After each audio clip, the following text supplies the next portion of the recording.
श्री शिवाय नमस्तुभ्यम। हर हर महादेव। चैत्र नवरात्रि शुरू हो चुके हैं। 10 अप्रैल को चैत्र नवरात्रि का दूसरा दिन है। इस दिन के अचूक उपाय जो कि पंडित प्रदीप मिश्रा जी द्वारा बताए गए हैं और शिव महापुराण कथा के उपाय हैं। देखिए, इसमें मैं आपको जो उपाय बताने जा रही हूँ ये सिर्फ नवरात्रि में ही किए जाने वाले उपाय हैं। इन उपायों को करके आप लाभ अवश्य उठाएं और अपने जीवन को सार्थक बनाएं। उपाय जानने से पहले आप सभी लोग एक बार प्रेम से माता रानी के नाम का जयकारा लगाएं। जय माता दी। आप सभी के ऊपर माता रानी की कृपा दृष्टि हमेशा बनी रहे। चलिए बात करते हैं उपाय की। पहला उपाय उन लोगों के लिए है जिनके यहाँ रुपये पैसे की बहुत ज़्यादा समस्या रहती है और जिनके ऊपर बहुत ज़्यादा कर्ज हो चुका है। और कई लोग ऐसे भी हैं जिन्होंने अपना रुपया पैसा उधार दिया है लेकिन उनका रुपया पैसा उनको वापस नहीं मिल रहा है। तो ये उपाय जो है ये तीनों प्रकार के लोग कर सकते हैं। जैसे कि आपके यहाँ धन संपदा की कमी है तब भी आप लोग इस उपाय को कर सकते हैं, धन प्राप्ति का उपाय है। दूसरा वे लोग करें जिनका रुपया पैसा कहीं पर अटक गया है। और तीसरा वे लोग करें जो कि कर्ज के बोझ से दबे हुए हैं। तो चलिए बात करते हैं उपाय करना कैसे है। देखिए, इस उपाय में आपको करना ये है कि आपको आम की पत्ती लेनी है। ठीक है, आम की पत्ती ले लीजिए, वो भी 11 पत्ती लेनी है।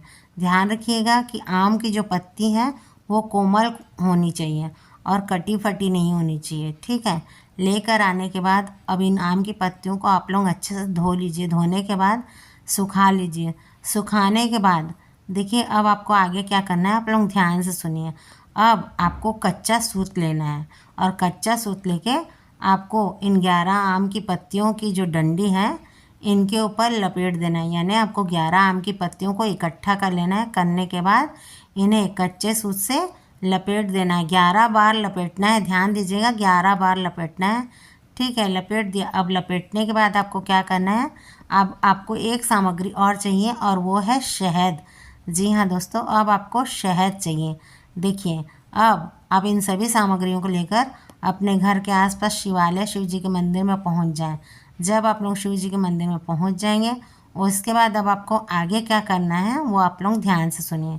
देखिए, जो ये आम की पत्ती आप लेकर गए हैं और शहद की डब्बी लेकर गए हैं, तो इन आम की पत्ती में या तो आगे भाग में या पीछे भाग में कहीं पर भी आप शहद लगा लीजिए। यानी कि जो शहद की डब्बी आप लेकर गए हैं ना उसमें आम की पत्ती का आगे या पीछे का भाग को अच्छे से डुबा लीजिए। उसमें शहद अच्छे से लग जाना चाहिए।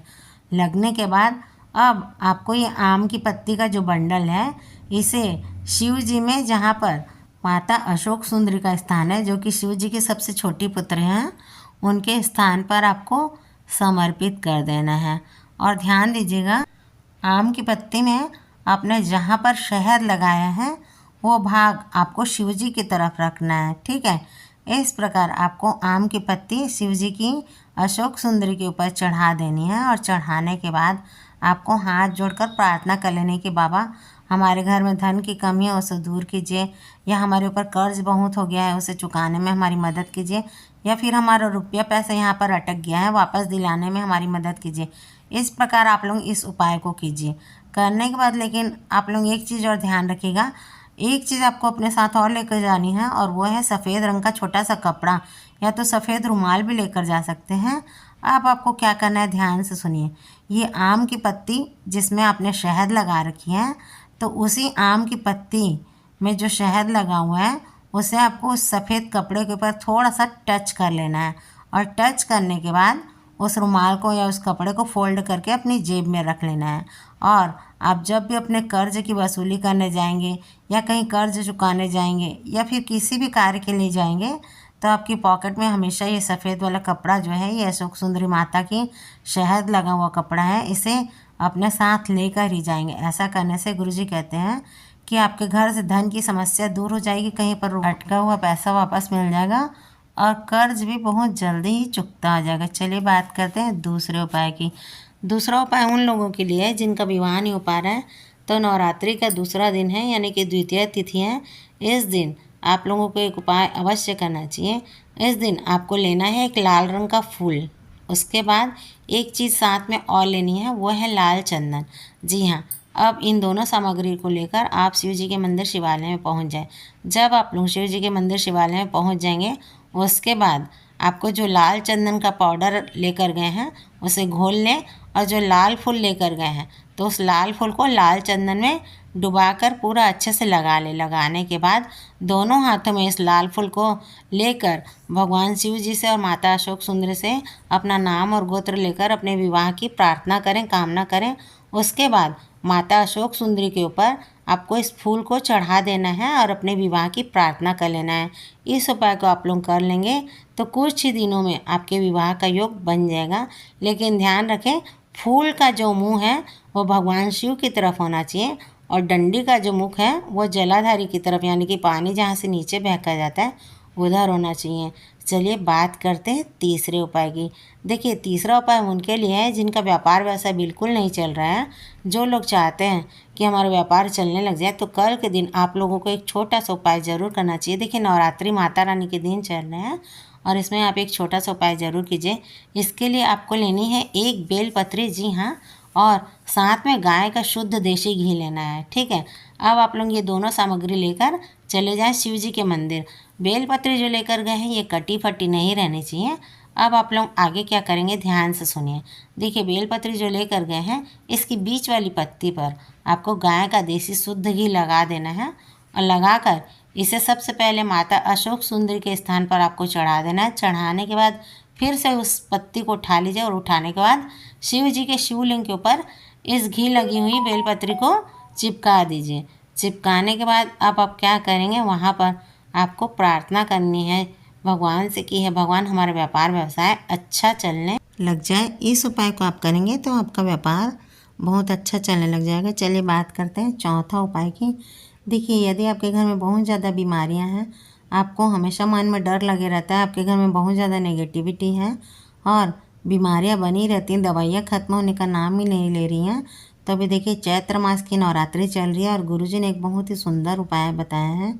इसके लिए आपको करना क्या है, इसके लिए आपको करना ये है कि आज रात को आपको अपने घर में 1 लोटा जल भर कर रखना है। तांबे के कलश में 1 लोटा जल भर कर रख दीजिए। भरने के बाद आपको इसमें एक बेलपत्री डाल देनी है। डालकर ये जल आपको अपने घर के किसी भी एक स्थान पर एक प्लेट से ढककर रख देना है।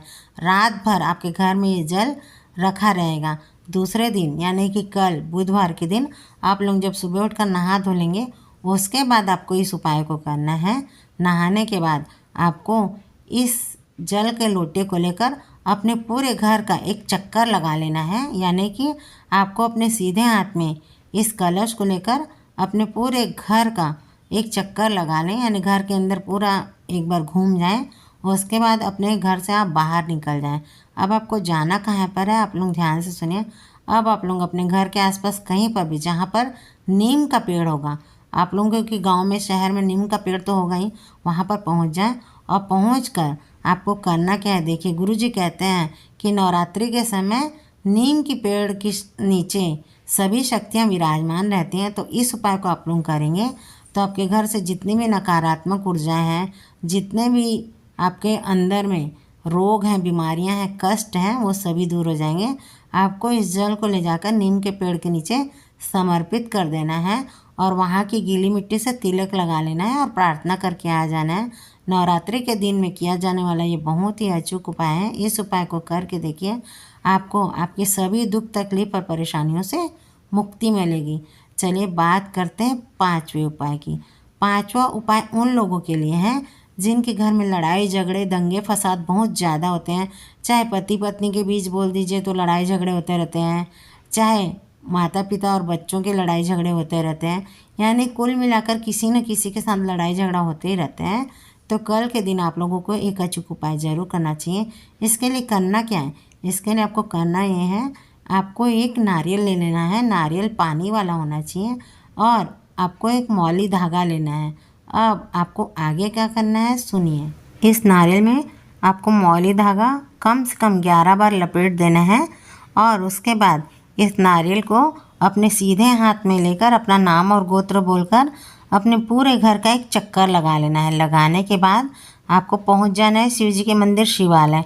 वहां पर पहुंचने के बाद आपको इस नारियल को भगवान शिव जी की सबसे छोटी पुत्री जो है, जहाँ पर माता अशोक सुंदरी का स्थान रहता है, वहाँ पर छुआ देना है। छुआने के बाद इस नारियल को आपको शिवलिंग के नीचे यानी कि ज़मीन पर रख देना है और अपने घर से लड़ाई झगड़े कलह कलेश खत्म करने की बाबा से विनती कर कर आ जाना है। इस उपाय को आप लोग करेंगे तो गुरुजी कहते हैं कि चाहे भाई भाई में झगड़ा हो, चाहे पति पत्नी में झगड़ा हो, चाहे माता पिता और बच्चों में लड़ाई झगड़ा हो, वो सभी एकदम शांत हो जाएंगे, लड़ाई झगड़ा शांत हो जाएगा और आपसी प्रेम संबंध भी बढ़ जाएगा। तो देखिए, नवरात्रि में किए जाने वाले अचूक उपाय हैं। इन उपायों को करके आप लाभ अवश्य उठाएं। वीडियो पसंद आए तो प्लीज़ लाइक करें, शेयर करें, मेरे चैनल को सभी सब्सक्राइब करें। हर हर महादेव, जय भोलेनाथ, श्री शिवाय नमस्तुभ्यम, जय माता दी।